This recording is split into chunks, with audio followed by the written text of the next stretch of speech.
හැවැත්නුවර වාසී සිටු පවුලකට හදිසියේ මුහුණ පෑමට සිදු වූයේ හරි අපූරු සිදුවීමකට. ඒ සිටුමාලිගේ ගබඩාවේ 40 කෝටියක රන් පුරවා තිබුණා. දිනක් සිටුතුමා උදෑසනින්ම ගබඩාව හැර බලද්දී තැන්පත් කොට තිබූ රත්රන් සියල්ලම අඟුරු කැබලි බවට පත්වී තිබුණා.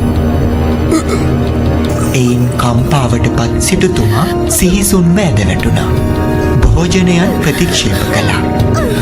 සිටුතුමා සිරියහන් ගැබට වැඩි කනස් සල්ලෙන් යුතුව සිටිද්දී සිටු මැදුරේ සියල්ලන්ම හැඬෝ කඳුලින් තමයි කල්ගත කළේ. මේ අතර සිටුතුමාට හිතයිශී මිත්‍රයෙකුද සිටු මාලිගයට පැමිණියා. සිටුතුමාගේ සිත්ඇවුල අස්වසාලෝ මිත්‍ර සිටුතුමා මේ පත්ව සිටින විපතින් මිදීම පිණිස කදිම උපායක් යෝජනා කළා.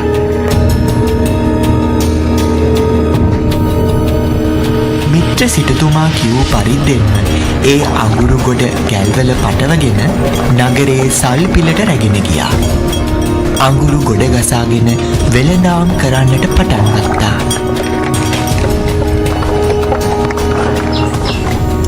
අර බලපංකු අර වෙලෙන්ද දිහා අඟුරු ගොඩක් නේදර ගොඩ ගහගෙන විකුණන්නේ. කවරෙකු හෝ මේ අඟුරු කැබලි රත්රන් ලෙසට දකින්නේද? ඒ අයගේ අතින් ස්පර්ශ කොට ඒ අඟුරු යලි ලබා ගතහොත් ඒවා නිසැකවම රත්රම් බවට හැරෙන බව තමයි මිත්‍ර සිටුතුමාගේ උපාය වුණේ. ඒ රත්රන් පෙන්වා දෙන්නේ කුමාරිකාවක් නම් සිටුතුමාගේ පුත්‍රයාට සරණ කොට දෙන්නටත්, කුමාරයෙක් නම් සිටු දියණියට සරණ කොට දෙන්නටත් ඔහු තවදුරටත් උපදෙස් දුන්නා.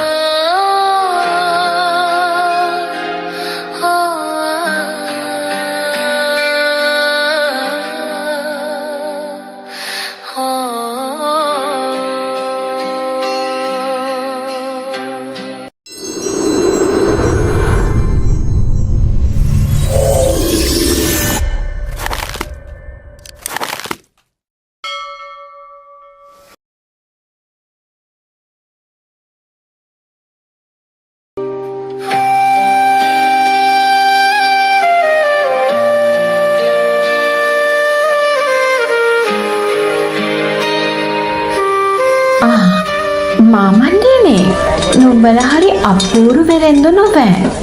අනික් වෙලෙන්දන් සියල්ලම සල්පිලට වෙත් විකුණන්නේ හරි සොච්චම් දේවල්.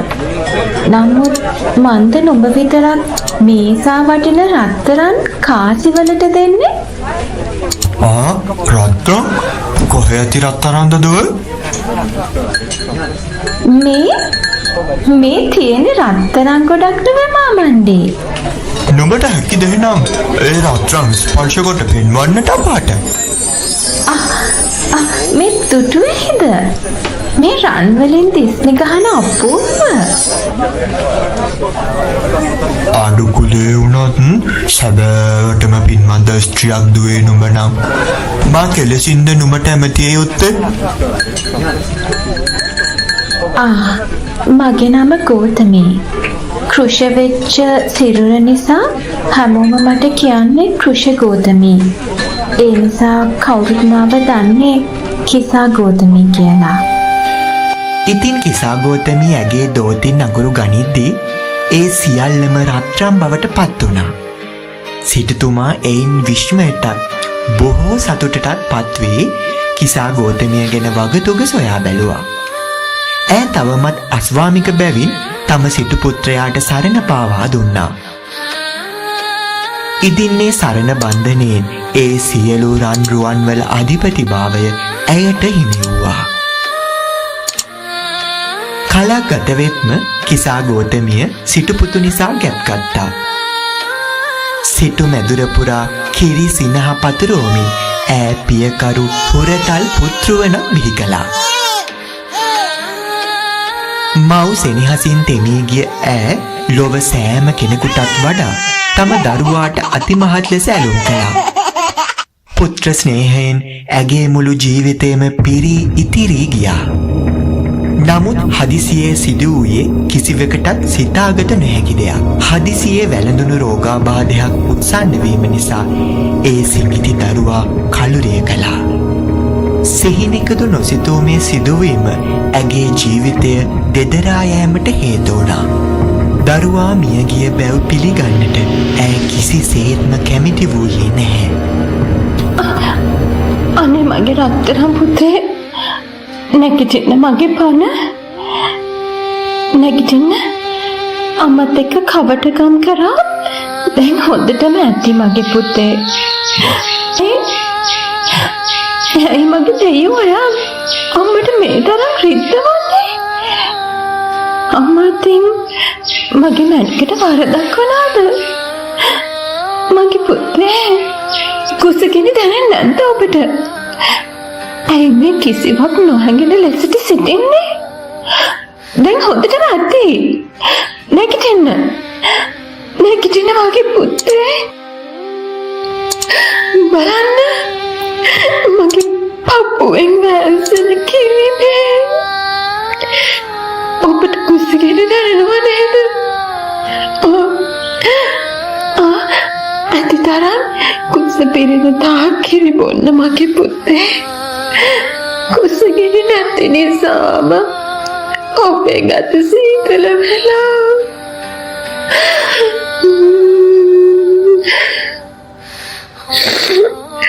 දැන් නම් ඔබ තරමට කරනු පුතාට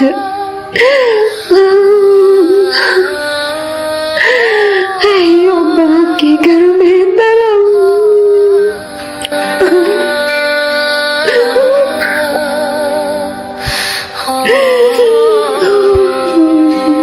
ඒකෙතර කිසිවෙකුට නැහැ තේරෙන්නේ.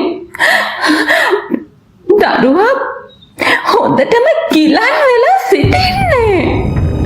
මේ තරම් අසාධ්‍ය වෙලත් මන්ද වෙදෙක් කැටුව නොෙන්නේ. කොහටත් නොහැකිනම් මන්ම කැටුව යන්නම් මගේ රත්තරන් පුතාව වෙදෙක් ළඟට. කිසිම හිතක් පපුවක් නැති මුර්ග මිනිස්සු මේ නිවසේ සිටින්නේ. දුවේ, අපි කියන දේ පොඩ්ඩක් අහන්න. ඔය දරුවා මැරිලා. නවත්තරු. ඔය උම්මත්තක කතාව. මැරියෙක්ද? පිළිකුල් මච. මේ දරුවා එක තරහ වෙලා ඉන්නේ. ඒ නිසා කතා නොකරන්නේ. ඒ නිසා කිරි නොබොන්නේ. මගියා මේ දැම්ම මගේ පුතාවත් අරගෙන ඔහු සැවැත්නුවල පීරලා හරි දක්ෂ වෙදතුරෙකුට මම්මගේ පුතාව පෙන්නලා සනීප කරගන්නවා. පස්සෙකට වෙනවා. පස්සෙකට වෙනවා. දැන් වෙනවා.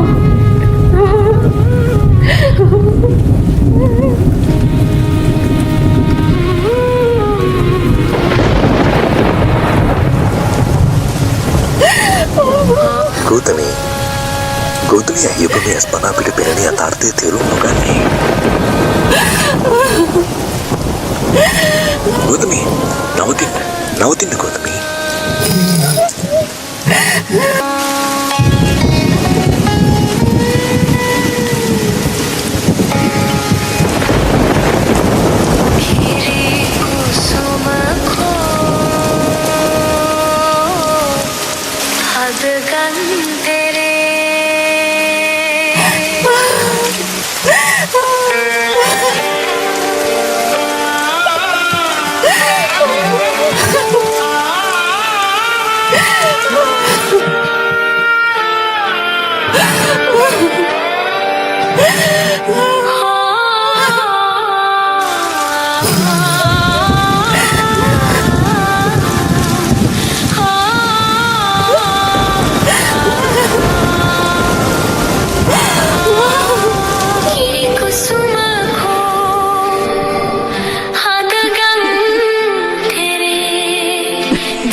සිනහ පුතුගේ ඇයිද ගොළුවී හිරි කුසුමකු කිරි කුසුමකු කිරි කුසුමකු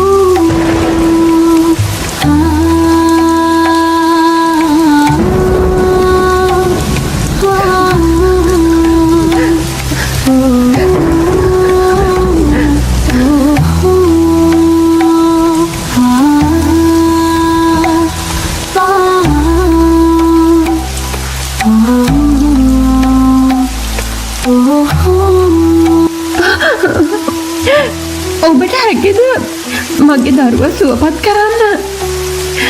අනේ කවුරුත් නැතිද මගේ දරුවා සුවපත් කර දෙන්න සමත්? මගේ පුතේ අනේ මගේ පුතේ මගේ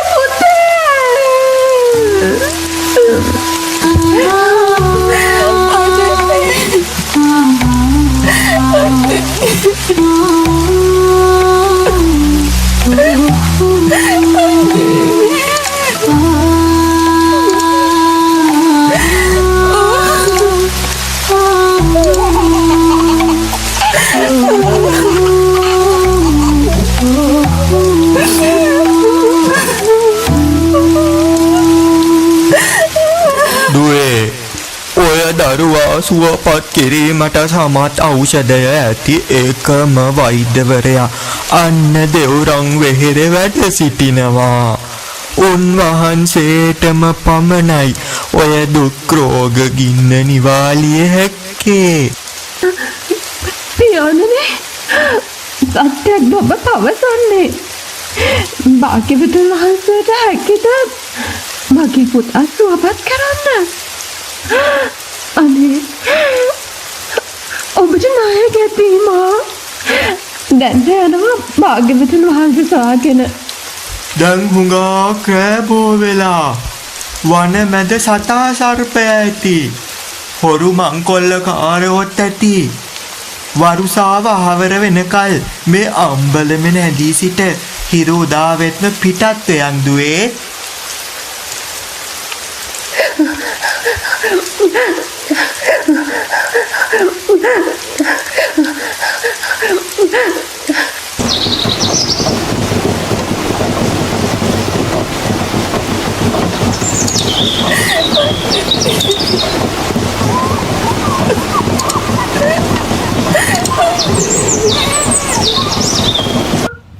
අනේ ස්වාමීනි මගේ දරුවා හොඳටම ගිලන් වෙලා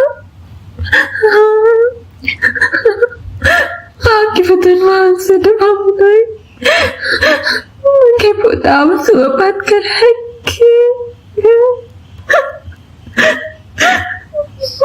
හොඳයි ගෞතමී, තථාගතයන් වහන්සේට හැකි ඔබගේ දරුවා සුවපත් කරන්න. ඒ වෙනුවෙන් අවශ්‍ය ඖෂධය රැගෙන එන්නට සිදුවන්නේද ඔබටමයි. එය ඔබට හැකිද නැකණියනි?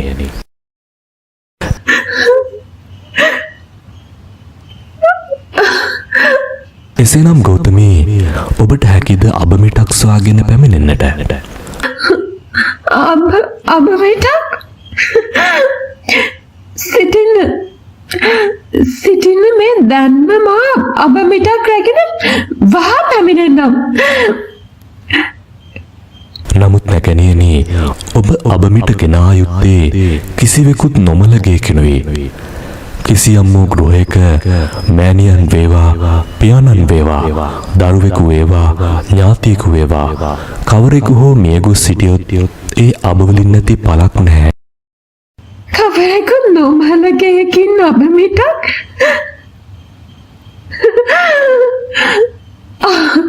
එහෙමයි ස්වාමීනි, මා ශීඝ්‍රයෙන් පැමිණෙන්නම්.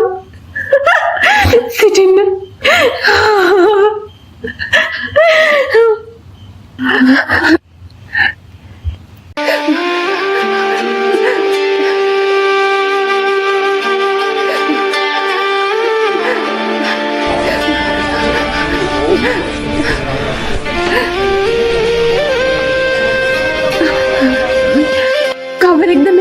සිටින්නේ නැග්ගනියනි මාට අබමිටක් ලබා දිය හැකිද? මේ මගේ පුතා ගිලන් වෙලා සිටින්නේ. බෙහෙත් අනන්ත අවැසි. මේ නැගනියනි මේ නිවසේ කවුරුන් හෝ මිය ගොස් තිබේද? අක්කයි මයි සැමියා මීට පොය දෙකකට කලින් කලුරිය කළාන්නේ. මාහට අවැසි නැහැ. මා වෙනත් නිවසකින් අබමිටක් සොයාගන්නම්. මාහට අබමිටක් ලබා දිය හැකිද? අර දුෂ්ට රජා නිසා මගේ කොල්ලා අමුවේ මැරුම් කැවරන්න මෙමෙදි. මගේ මෑණියන් මිය ගියා මීට සුමානකට කලින්. කවුරු නොමලගේකින් අබමිටක් පිස්සු ගෑනියෙක්. අපේ අයියන්ඩි දේගිරිලා කලුරිය කලා පළමුදා.